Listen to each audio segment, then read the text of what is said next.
광숙 씨, 나랑 결혼 정말 하고 싶은 거 맞아요? 한동석의 목소리는 평소와 달리 낮고 무거웠다.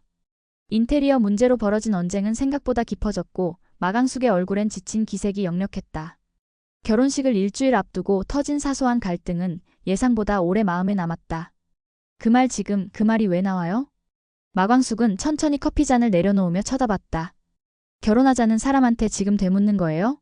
그동안 그렇게 준비한 건 뭐였어요? 한동석은 대답하지 못했다. 자신이 느낀 감정은 분명 의심이 아니었다. 확인받고 싶다는 불안이었다. 결혼이 가까워질수록 마광숙의 단호한 태도, 고집, 그리고 일방적인 결정들이 그를 점점 위축되게 만들고 있었다. 내가 다 정해놨다고 생각했어요? 결혼식장 예약부터 드레스, 예물 생략까지 전부 당신이 먼저 괜찮다고 했잖아요. 왜 이제 와서 이래요? 난 단 한 번도 그렇게 결정을 밀어붙이고 싶지 않았어요. 나도 내 의견을 존중받고 싶었어요. 이 결혼이 우리 둘의 일이라면 말이죠. 마광숙은 입술을 앙다물었다. 그 순간 집 전화가 울렸다. 한봄이었다. 아버지 안 계세요? 왜? 할머님이 계속 소화불량이라고 하시는데 그냥 이상한 느낌이 들어. 약국엔 갔다는데 약도 못 드시겠대요. 봄이 오빠는 약만 지어드렸다고 하고.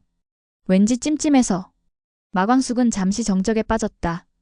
최근 들어 장모님의 식욕은 현저히 줄었고 피곤하다는 말을 자주 했다.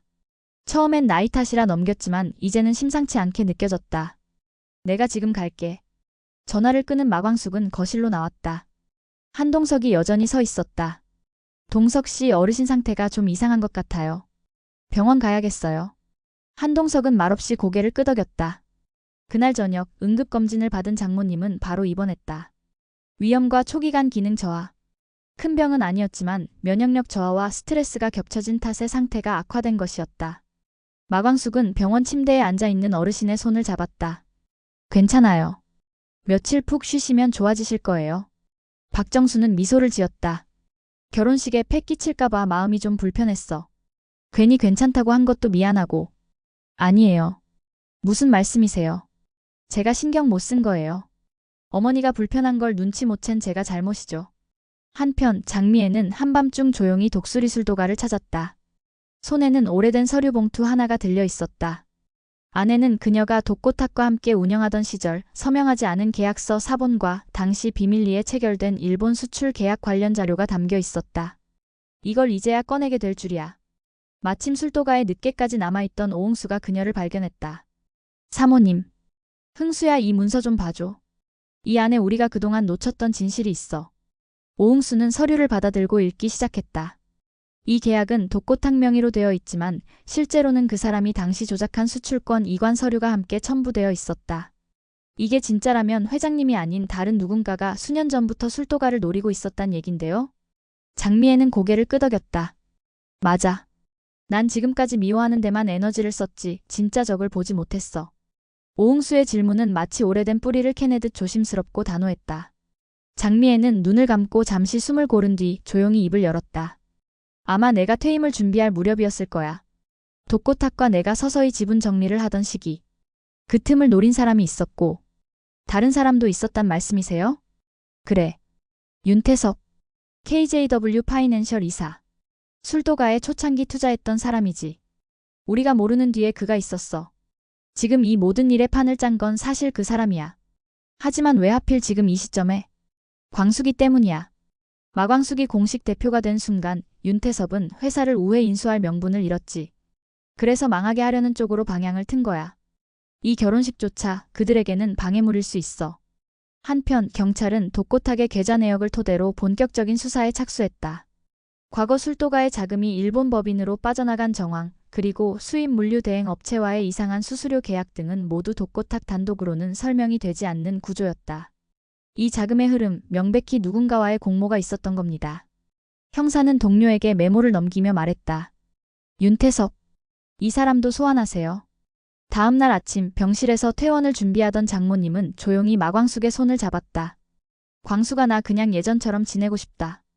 복잡한 일 말고 가족끼리 밥 먹고 얘기하고 그런 평범한 날들 말이야. 저도 그래요, 어머님. 제가 결혼식 준비하면서 멋대로 한 거 정말 죄송했어요. 어머니도 저 때문에 힘들어 하셨고요. 너희 둘이 결혼하는 게 나한테는 가장 큰 선물이야. 그러니까 너무 서로를 미워하지 말고 이제 진짜 가족이 돼보자. 결혼식 준비는 다시 조용히 재개됐다. 예식장, 드레스, 청첩장까지 모두 취소할 뻔했지만 마광숙과 한동석은 각자 부모에게 조심스럽게 사과했고 다시 마음을 다잡았다. 어머니, 제가 고집 부렸던 거 알아요. 하지만 이제는 그냥 어머니가 옆에 계시면 그것만으로 괜찮아요. 광숙 씨, 나도 내 방식만 고집했어요. 결혼은 둘이 아니라 가족 모두가 하는 거니까. 둘은 서로에게 다시 미소 지었고 그 모습은 마치 모든 갈등이 정리된 듯 평화로웠다. 그러나 그날 오후 검찰이 술도가 본사로 들이닥쳤다. 압수수색입니다. 직원들은 놀랐고 오홍수는 일시적으로 모든 업무를 중단시켰다. 이번 수사는 단순한 내부 비위가 아니었다. 기업형 조작 사건으로 확대되면서 윤태섭의 과거 투자 내역까지 샅샅이 조사 대상에 올랐다. 이제 곧 광숙 씨도 소환될 수 있습니다. 수사관은 오범수에게 조심스럽게 귀띔했다. 하지만 서명은 위조였어요.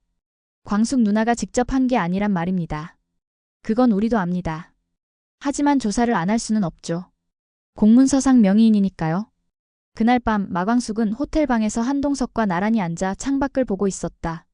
광숙 씨, 이 일 다 지나가면 우리 어디 조용한 데서 며칠 쉬다 올래요?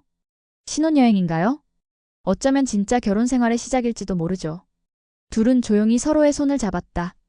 며칠 후 장미애는 장모주 씨를 찾아갔다. 내가 이기적이었어. 무책임하기도 했고. 하지만 지금 광숙이에게 더 큰 위기가 오기 전에 내가 나서야 할 것 같아. 그래, 이제라도 그렇게 생각해줘서 고맙다. 나도 이제 광숙이 말 한마디에 울고 웃는 나이 됐어. 이 서류 기자에게 넘길 생각이야. 윤태섭 조작 흔적, 그리고 독고타기 휘말리게 된 구조까지. 괜찮겠어? 이제는 괜찮아. 이 모든 책임은 내 몫이야. 장미애는 조용히 봉투를 들고 나섰다. 그리고 그날 오후 방송국 사회부 데스크에 한 통의 제보 메일이 도착했다. 제목 단독 윤태섭 리버스 글로벌 비자금 조성 의혹. 첨부 전직 회계팀 내부 고발 서류 스캔본. 보낸 사람 쟁미 A. 그날 밤 뉴스 속보로 보도된 그 내용은 단숨에 술도가의 명예를 회복시키는 도화선이 되었다. 국내 1위 전통주 브랜드 술도가 내부 비리 사건에 휘말려. 기사는 급속도로 퍼졌고 다음날 아침까지도 검색어 1위를 유지했다. 하지만 윤태섭은 이미 출국한 상태였다. 장미애는 경찰서에 찾아가 자진 출석했다. 저는 제가 할 수 있는 마지막 일을 했을 뿐입니다. 그 순간 사무실로 돌아온 오범수는 자신의 책상 위에 놓인 노란색 봉투를 발견했다. 봉투 안에는 손으로 직접 쓴 짧은 쪽지 한 장. 아직 끝난 게 아니야. Y. 그리고 그 쪽지 아래 날짜가 적혀 있었다. 8월 15일. 그날은 바로 마광숙과 한동석의 결혼식 예정일이었다. 이 이야기의 예상 이야기는 여기까지입니다. 구독과 좋아요는 제가 이야기를 이어가는데 큰 도움이 됩니다. 감사합니다.